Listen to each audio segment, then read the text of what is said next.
ओम अज्ञानतिमिरान्धस्य ज्ञानाञ्जनशलाकया चक्षुरुन्मीलितं येन तस्मै श्रीगुरुवे नमः। जय श्री कृष्ण चैतन्य प्रभु नित्यानंद, श्री अद्वैत गदाधर श्रीवास आदि गौर भक्त वृंद। हरे कृष्णा कृष्ण कृष्ण हरे हरे, हरे राम राम राम हरे हरे। कल हमने देखा हर युग के लिए, सतयुग, त्रेता युग, द्वापर युग और कलयुग, हर युग के लिए अलग अलग तारक मंत्र है। तारण हमारा उद्धार करने के लिए हर युग के लिए अलग अलग मंत्र है और अलग अलग विधि है ना। सतयुग के लिए अलग मंत्र है। ध्यान करते हुए इस मंत्र का उच्चारण या इस मंत्र को ध्यान में जप करना चाहिए मन ही मन में। और त्रेता युग में यज्ञ करते समय अलग मंत्रों का उच्चारण है, जिसके कारण हमें उसे वही फल प्राप्त होता है जो सतयुग में प्राप्त हो रहा था। द्वापर युग में अर्च विग्रह करते करते अलग मंत्र का उच्चारण करना है, जिसे हमें सिद्धि प्राप्त होगी या वही फल प्राप्त होगा जो सतयुग में त्रेता युग में प्राप्त होता था। और कलयुग में कलौ तद हरि कीर्तनाद, कलयुग में कीर्तन, भगवान के शुद्ध नाम का उच्चारण, इस विषय में हम चर्चा किए। जो हरे कृष्ण महामंत्र है, हरे कृष्ण कृष्ण कृष्ण हरे हरे, हरे राम राम राम हरे हरे। तो आज हम हरे कृष्ण महामंत्र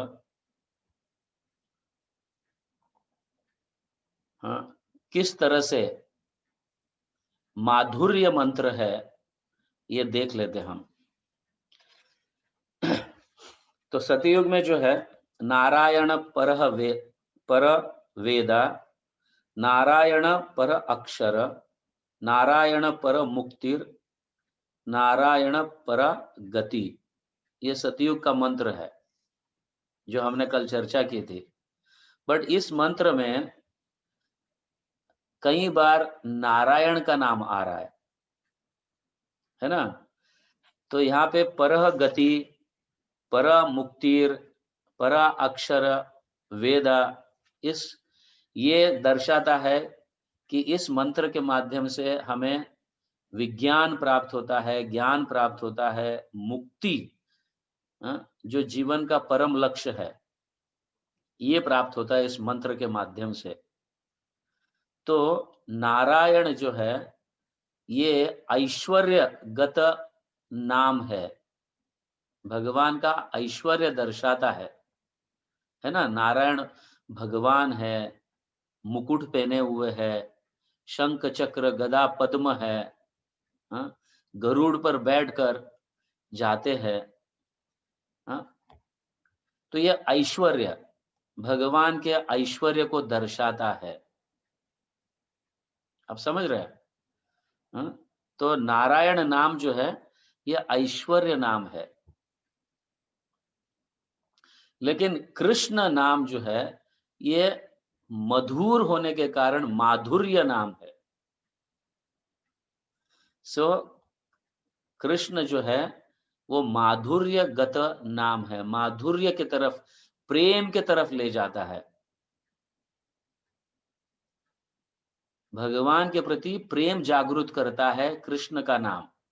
नारायण का नाम भगवान जैसे, ओ ये मेरे बॉस है तो रिस्पेक्ट रहना चाहिए, उनके अधीन रहना चाहिए। भगवान का ऐश्वर्य दिखाता है नारायण का नाम। लेकिन कृष्ण में मधुरता है, प्रेम है, इसलिए कृष्ण नाम जो है वो माधुर्य गत नाम, माधुर्य की तरफ, प्रेम की तरफ ले जाता है। और त्रेता युग का मंत्र भी हमने कल देखा, राम नारायण अनंत मुकुंद मधुसूदन कृष्ण केशव कंसारे हरे वैकुंठ वामन। अभी यहाँ पे भी वैकुंठ आ रहा है, वामन आ रहा है, मुकुंद मधुसूदन, नारायण अनंत, और राम का भी नाम आया हुआ है यहाँ पे। तो इस मंत्र में शांत भाव, दास्य भाव दर्शा रहा है, समझ गए ना? शांत भाव, दास्य भाव दर्शाता है इस मंत्र में, क्योंकि तो यहाँ पे कृष्ण का नाम जरूर है, लेकिन केशव, यहाँ पे देखो सब भगवान का ये दूसरा ऐश्वर्य प्रकट हो रहा है। कैसा ऐश्वर्य? क्योंकि उनका नाम मधुसूदन, मधु दैत्य को उन्होंने मारा, उनका संहार किया। कंसारे मतलब कंस के दुश्मन, कंस की भी उन्होंने हत्या की। और वामन, वामन का भी नाम दर्शाया जा रहा है। वामन अपने ऐश्वर्य को दिखा रहे हैं, कितने ऊंचे, मतलब सारे अपने 3 पग में पूरे ब्रह्मांड को नाप लिया उन्होंने। और केशव, समझ गया? ऐसे सब जो है इसमें शांत भाव और दास्य भाव को दर्शाता है। तो इस भाव में भी हम भगवान के ऐश्वर्य को देखते हैं। तो ये भी मंत्र जो है, ये तारक ब्रह्म नाम जो है त्रेता युग का, तो ये भी ऐश्वर्यगत नाम है, ऐश्वर्य किताब। ये मंत्र भी, ये मंत्र का जाप करने से भी भगवान के ऐश्वर्य को दर्शाता है। और द्वापर युग में जो है, जो मंत्र दिया गया, हरे मुरारे मधुकैटबारे गोपाल गोविंद मुकुंद सोरे यज्ञेश नारायण कृष्ण विष्णोस निर आश्रयम मम जगदीश रक्ष। अभी यहाँ पे हम शेल्टर ले रहे हैं, भगवान का आश्रय ले रहे हैं। यहाँ पे आश्रय के निर आश्रयम मम जगदीश रक्ष, जगदीश मतलब पूरे जगत के ईश्वर है, ये भी ऐश्वर्य को दर्शा रहा है। और रक्षा की बात, भगवान आप ही हमारे रक्षा कर सकते हो, समझे? तो इस मंत्र में शांत रस भी है, दास्य भी है, और साख्य भी है, और वात्सल्य भी है।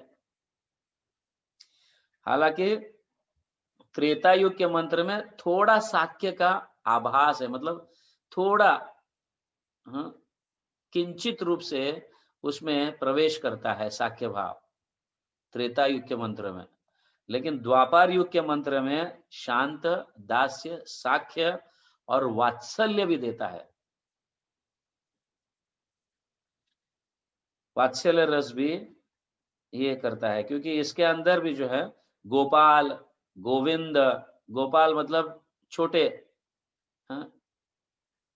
इस तरह से इसमें निराश्रयम मम जगदीश रक्ष, रक्षा मतलब जैसे माता पिता अपने बच्चों की रक्षा करते हैं, उसी तरह से भगवान भी जो है हमारी रक्षा करे, आश्रयम, ऐसी बात हो रही है। तो त्रेता युग में जो मंत्र, सतयुग में जो मंत्र दिया गया, द्वापर युग में जो मंत्र दिया गया, और सतयुग, त्रेता युग, द्वापर युग, इन तीनों युग में जो मंत्र दिया गया है, वो सब ऐश्वर्य के तरफ, भगवान के ऐश्वर्य को दर्शाता है। और साथ ही साथ दास्य, साख्य, शांत, दास्य, साख्य और वात्सल्य, इन 4 रसों को इस मंत्र में दर्शाया गया है।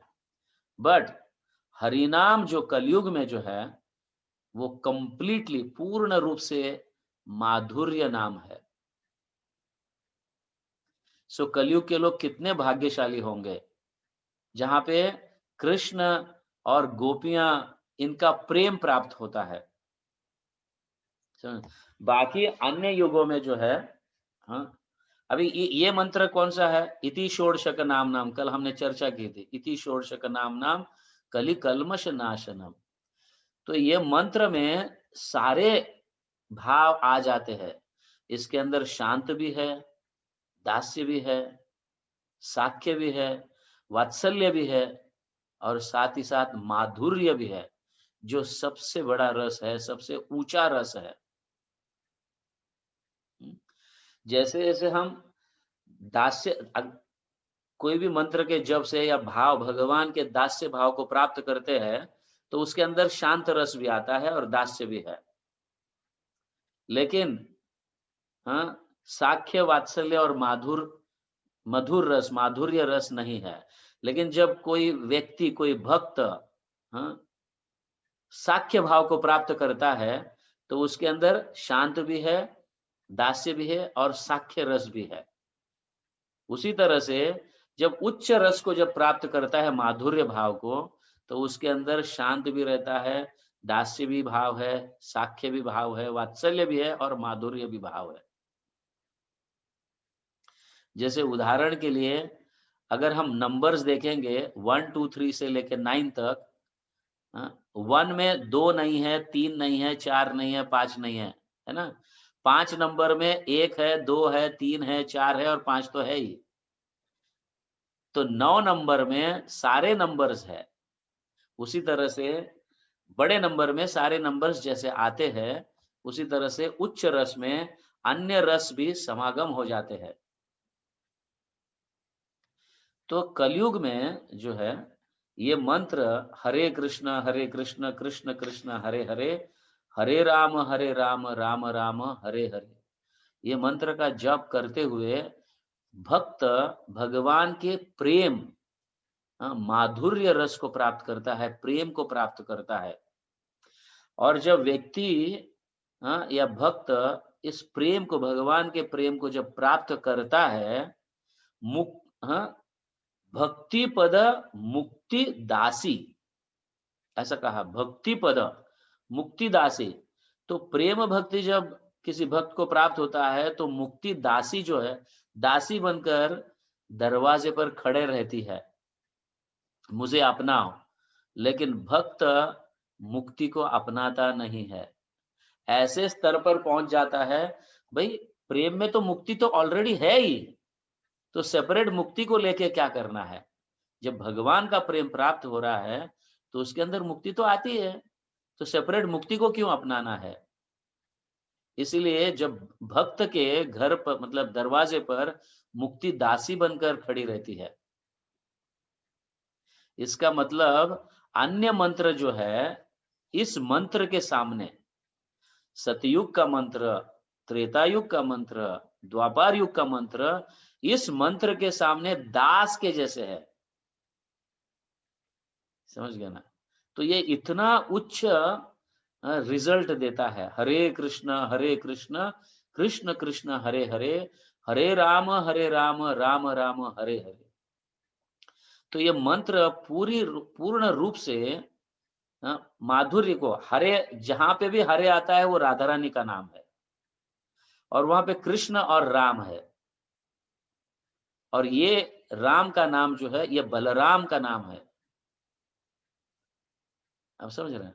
तो ये सब माधुर्य को दर्शाता है, प्रेम को दर्शाता है। तो नाम नाम अकारी बहुधा निज सर्व शक्ति तत्रार्पित नियमित स्मरणेन काल, एतादृशी तव कृपा भगवन् ममापि दुर्दैवम ईदृशम इह जानी न अनुराग। तो इस नाम में, भगवान के ऐसे अनेक नाम है, लेकिन इस मंत्र में इतनी शक्ति डाली हुई है भगवान ने,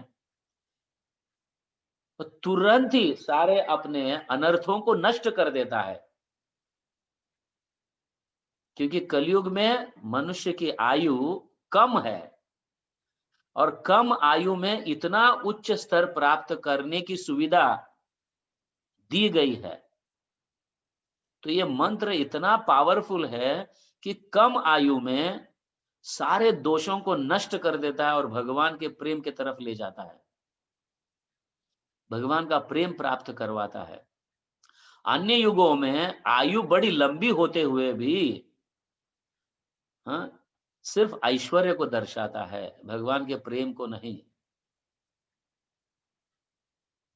तो कलयुग के ये लोग जो है, आप सोचिए कि कितने स्पेशल है। क्यों? क्योंकि इस कलयुग में चैतन्य महाप्रभु का आगमन हुआ है। इस कलयुग में चैतन्य महाप्रभु स्वयं आए हैं, जो ब्रह्मा के एक दिन में एक ही बार चैतन्य महाप्रभु आकर भगवान के माधुर्य भाव को माधुर्य भाव का प्रचार करते हैं, माधुर्य भाव को दर्शाते हैं। अन्य युगों में, अन्य कलयुग में चैतन्य महाप्रभु नहीं आते, और ना ही अन्य कलयुग में भगवान का प्रेम प्राप्त हो, ऐसा मंत्र की प्राप्ति होती है, ऐसा कभी नहीं। ओनली दिस युग इज अ स्पेशल युग, जिसमें चैतन्य महाप्रभु इस धन को लेके आए। समझ, गोलोकेर प्रेम धन हरिनाम संकीर्तन। तो ये महामंत्र के संकीर्तन से गोलोक का प्रेम प्राप्त होता है, और ये महामंत्र गोलोक का प्रेम धन है, और ये इस कलयुग में हमें प्राप्त हुआ है। तो इस कलयुग में जो भी व्यक्ति भक्ति को अपनाता है और इस मंत्र को अपनाता है, ध्यान पूर्वक जप करता है, ध्यान पूर्वक संकीर्तन करता है, भक्तों के संग में रहकर, तो उसे निश्चित रूप से प्रेम प्राप्त होता है, जो अन्य युगों में नहीं मिलता था। इसीलिए अन्य युग के लोग भी जो है कलयुग में, इस कलयुग में जन्म लेकर इस मंत्र की प्राप्ति करने की इच्छा करते हैं। तो ऐसे सोचने वाले जो अन्य युगों के लोग हैं, उनको कब जन्म मिलेगा, कब उनको प्राप्त होगी? इन सब से हम कितने भाग्यशाली हैं, हमारा तो जन्म भी हुआ है और हमें ये मंत्र भी प्राप्त हुआ है। Isn't it? है ना? तो इस कलयुग में और ऐसे समय चैतन्य महाप्रभु के अनुयायी बनकर कथंचने स्मृते यस्मिन् दुष्करम सुकरम भवेत विस्मृतम विपरीतम स्यात् श्री चैतन्य नमामि त्वम्। जिन्होंने चैतन्य महाप्रभु का आश्रय लिया है और इस मंत्र को प्राप्त किया है और ध्यान पूर्वक श्रवण करते हुए सुनता है और भगवान के लीलाओं का स्मरण करता है, तो निश्चित रूप से उस व्यक्ति को प्रेम प्राप्त होगा, क्योंकि कहीं देवता भगवान के प्रेम प्राप्ति के लिए तड़प रहे हैं। मनुष्य शरीर प्राप्त कर कर भगवान का प्रेम प्राप्त किया जाए, ऐसी इच्छा देवता भी लोग रखते हैं। ब्रह्मा भी आए थे चैतन्य महाप्रभु का संग प्राप्त करने के लिए, शिव जी भी आए थे चैतन्य महाप्रभु का संग प्राप्त करने के लिए, और कई देवी देवता भी मनुष्य रूप धारण कर कर चैतन्य महाप्रभु का संग किए और प्रेम को प्राप्त किए हैं।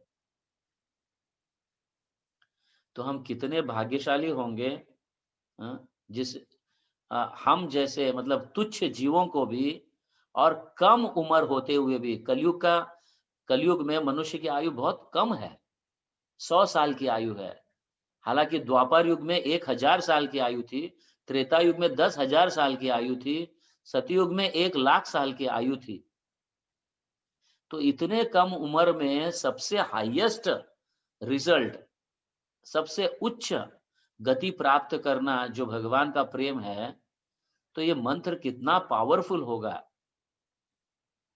आप सोचिए, अगर हम इसे सीरियस नहीं लेकर ध्यान पूर्वक भक्तों के संग में जप नहीं करते हैं, तो इनसे ज्यादा दुर्भाग्यशाली जीवात्मा कौन हो सकता है?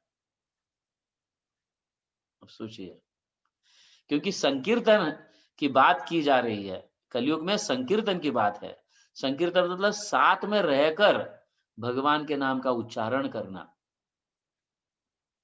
इससे भगवान का प्रेम प्राप्त होता है और भक्तों के प्रति भी, एक दूसरे के प्रति भी प्रेम जागृत हो जाता है।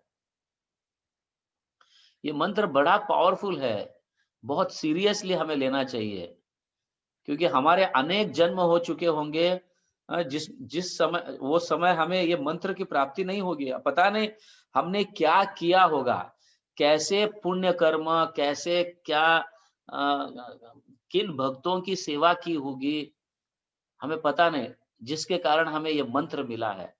और इस मंत्र को ऐसे ही गँवाना है, समय व्यर्थ डालकर। तो संकीर्तन मतलब भक्तों के संग में रहकर जब हम इस मंत्र को जप करते हैं, हरे कृष्ण कृष्ण कृष्ण हरे हरे, हरे राम राम राम हरे हरे, ध्यान पूर्वक इस मंत्र को सुनते हैं, हाँ? भगवान के प्रेममय लीला का स्मरण करते हैं और सेवा करते हैं भक्तों की, तो निश्चित रूप से प्रेम प्राप्त होता है। समझ गए ना?